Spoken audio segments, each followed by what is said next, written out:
Every month trade చేస్తూ 2% అనేది profit వస్తే చాలు అనుకుంటున్నానంటే, అండ్ నేను వాడే స్ట్రాటజీ ఏంటో మీకు తెలుసా?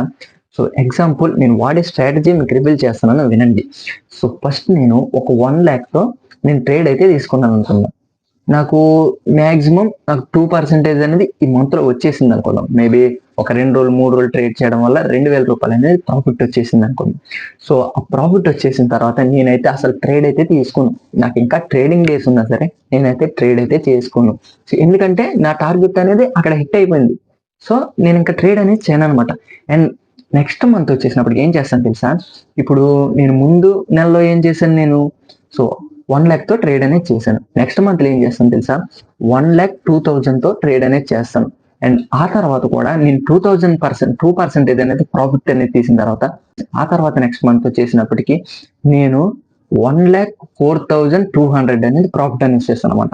అట్లా నేను నా అమౌంట్ అనేది కాంపౌండ్ అనేది చేసుకుపోతాను అనమాట.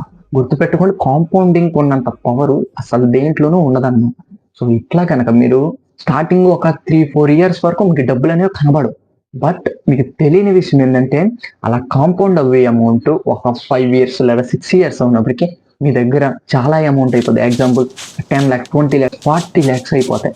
మీకు తెలియదు అసలు కాంపౌండింగ్ ఉన్నంత పవర్. సో నేను ఇక్కడ వాడే స్ట్రాటజీ ఏంటంటే కాంపౌండింగ్. గుర్తుపెట్టుకోండి.